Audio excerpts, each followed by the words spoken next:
Hello everyone, welcome to my channel Pranita Shukla study hub.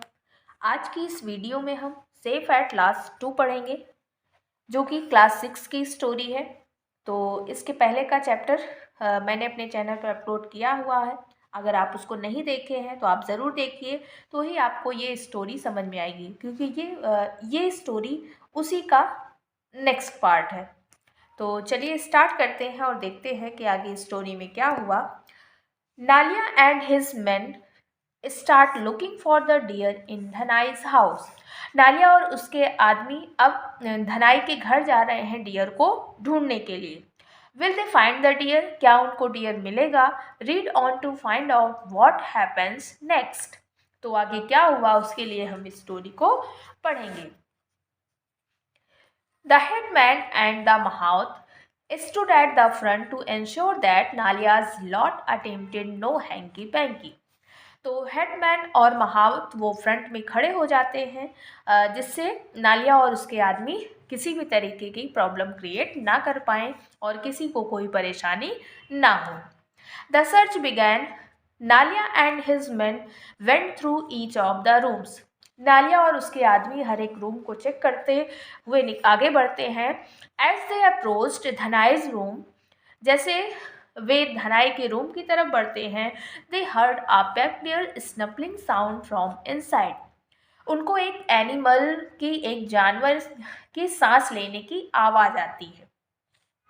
नालियाज face lit up in triumph. Nalia का face खुशी से भर जाता है। Dhanai looked as if the sky had fallen upon his head. और धनाई को लगता है कि उसके सर पे आसमान गिर पड़ा, यानी कि वो उस आवाज़ को सुनकर काफ़ी परेशान हो जाता है। Seeing his crestfallen face, his father suddenly grew uneasy. तो धनाई को परेशान देखकर उसके फादर भी परेशान हो जाते हैं। There's your dear, नालिया shouted excitedly. और नालिया चिल्लाते हुए कहता है कि डियर यहाँ पर है। So that boy was right after all. और कहता है कि वो लड़का जो बता रहा था वो बिल्कुल सही कह रहा था। He barked out orders at his companions. 2 happy men were to guard the door in case the deer made a rush for it. उसके बाद फिर वे कमरे में जाने से पहले 2 हट्टे कट्टे आदमियों को दरवाजे पर खड़ा कर देता है एज अ गार्ड, जिससे वो डियर भाग ना पाए। Dhanai attempted to interfere but Nalia brushed him off. Dhanai interfere करने की कोशिश करता है, रोकने की कोशिश करता है, बट नालिया उसको धक्का दे देता है। The mahout and the headman rendered speechless by the sudden turn of events. अब अचानक से चेंज आ गया था उस इवेंट में, यानी कि अभी तक किसी को उम्मीद नहीं थी कि वहाँ पे डियर मिलेगा, लेकिन अब थोड़ी सी उम्मीद जगी थी।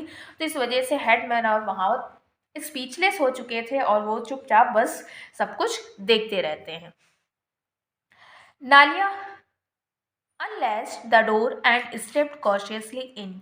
नालिया दरवाजे की कुंडी को खोलता है और कमरे में सावधानी पूर्वक जाता है। A low bleat emerge from below the bed. तो धीरे धीरे जो सांस लेने की आवाज़ थी वो बेड के नीचे से आ रही थी। With a trumpet green the man dived under the bed. वो बेड के नीचे हाथ डालता है and dragged out the helpless animal. और एनिमल को, यानी उस जानवर को खींच के बाहर निकालता है।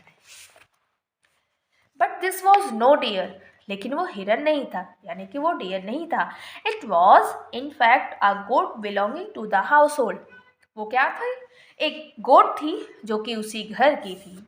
There was a good deal of laughter all round as Nalia emerge from the room with the goat in tow. तो ये काफ़ी अब हंसी का माहौल बन गया था, लाफ्टर का सीन था, क्योंकि जब नालिया कमरे से बाहर निकलने लगता है तो गोट भी उसके पीछे पीछे आगे बढ़ती है। धनाई's breathing became normal again.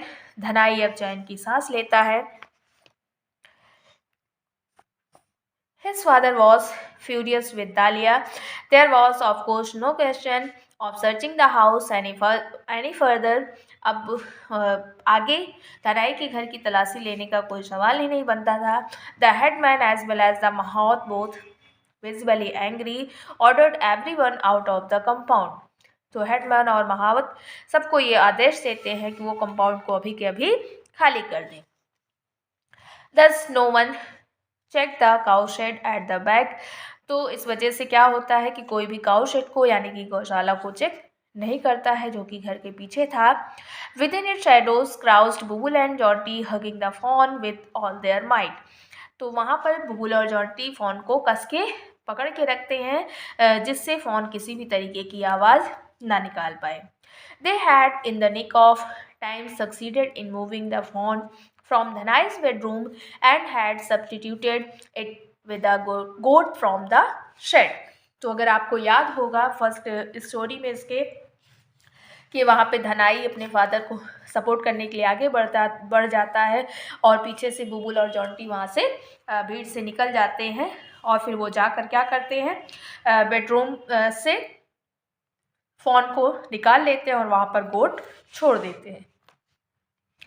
That afternoon Dhanai, Bubul and Jonty visited Nyog Mama's office.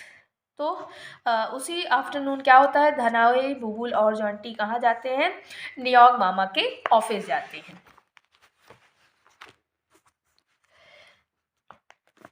The forest officer was apprised of the day's events. तो न्योग मामा यानी कि फॉरेस्ट ऑफिसर को पूरी उस दिन की पूरी घटना जो भी कहानी थी वो बताई जाती है। He was delighted by the news that the phone was safe. वे काफ़ी खुश थे ये बात जान कर के फ़ोन सेफ है। He laughed uproariously when Dhanai related the entire incident to him.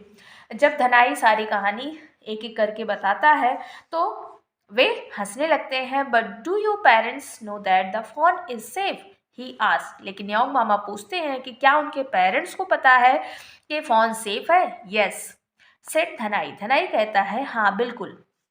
We have told them everything. हमने उन्हें सब कुछ बता दिया है। In fact it was their suggestion that we come to you. वास्तव में उन्हीं का ये सजेशन था कि हम लोग आपके पास आए। The question now is what do we do with the fawn. तो अब सवाल ये था कि फ़ोन के साथ क्या करना है, यानी उसको कैसे सेफ उसके घर तक पहुंचाना है। Well what do you have in mind, Nyog mama asked. Nyog मामा पूछते हैं कि आप लोगों के मन में क्या चल रहा है। If we just let the fawn loose in the wild it might fall prey to a predator. कहते हैं कि अगर हम इसको ऐसे ही जंगल में छोड़ देंगे तो ये किसी ना किसी शिकारी का शिकार बन जाएगा। Oh we hadn't thought of that, Bubul exclaimed anxiously. तो बुबुल परेशान हो जाता है और कहता है कि अरे हमने तो ऐसा कुछ सोचा ही नहीं था। व्हाट डू यू एडवाइस न्योग मामा। न्योग मामा आप क्या एडवाइस करते हैं, यानी कि आपकी क्या राय है। We must locate the herd to which it belongs before we release it. तो न्योग मामा कहते हैं कि हमें इसको छोड़ने से पहले इसके हर्ड को का पता लगाना होगा। That way we will ensure the fawn safety. इस तरीके से हम फ़ोन को सेफ रख सकते हैं, यानी कि उसको सेफ्टी से सुरक्षित जो है उसके घर तक, उसके हर्ड तक पहुंचा सकते हैं। धनाई वॉज डिसमेड। धनाई डिसपॉइंट हो जाता है।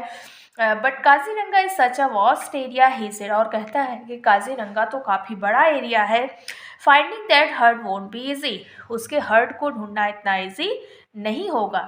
ट्रू न्योग मामा एग्रीड। न्योग मामा सहमति जताते हुए कहते हैं हाँ बिल्कुल। However we will make the effort won't B.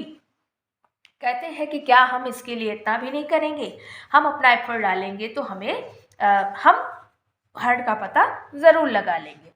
Oh I don't think it will be that difficult, Jonty said. Jonty कहता है कि मुझे नहीं लगता कि इतना मुश्किल होने वाला है। The fact that the phone strayed into the village indicates that the herd must be quite close to the Kaziranga boundary. Jonty कहता है कि ये फ़ोन हमें गांव में ही मिला था, तो इससे ये पता चलता है कि इसका हर्ड काजीरंगा बाउंड्री के आसपास ही कहीं होगा। वेल सेड न्योग मामा एप्रिसिएटिवली। तो न्योग मामा जॉन्टी की तारीफ करते हुए कहते हैं हाँ बिल्कुल सही बात है। I am sure if we do thorough search of that area we will spot the herd. और कहते हैं कि मुझे पूरा यकीन है कि अगर हम उस एरिया को सर्च करेंगे तो हमें हर्ड का पता चल जाएगा।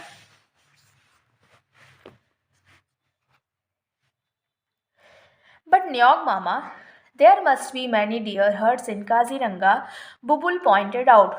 बुबुल कहता है कि लेकिन न्योग मामा, काजीरंगा में तो डियर के बहुत से हर्ड होंगे, बहुत से झुंड होंगे। How will we know to which one this fawn belongs. हमें ये कैसे पता चलेगा कि ये फॉन किस झुंड से बिलोंग करता है।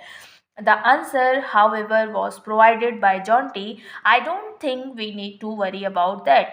जॉन्टी कहता है कि मुझे नहीं लगता कि हमें इसके बारे में इतना परेशान होना चाहिए। ही सेड कॉन्फिडेंटली, वो कॉन्फिडेंस के साथ कहता है, यानी फुल कॉन्फिडेंस से ये कहता है कि हमें नहीं लगता कि हमें इसके बारे में इतना सोचने की ज़रूरत है। We can safely leave it to the fawn. हम फ़ोन को सेफली वहाँ पर छोड़ सकते हैं। It will know where it belongs. ये जानता है कि ये किस झुंड से बिलोंग करता है। They made plans for the night. वे रात का प्लान बनाते हैं। They would steal the phone out of the village at 10 o'clock।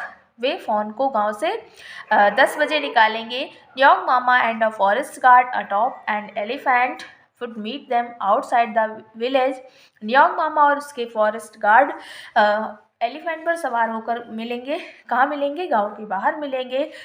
Together they would begin the search for the herd. और वे एक साथ मिलकर हर्ड का पता लगाएंगे। तो आई होप आपको इतना अच्छे से समझ में आ गया होगा और आपको स्टोरी अच्छी लगी होगी। तो अगर आपको स्टोरी अच्छी लगती है तो आप लाइक करिए, शेयर करिए और चैनल पर नए हैं तो सब्सक्राइब करिए। इसके आगे की स्टोरी को हम नेक्स्ट वीडियो में पढ़ेंगे। तब तक के लिए गुड बाय, थैंक यू।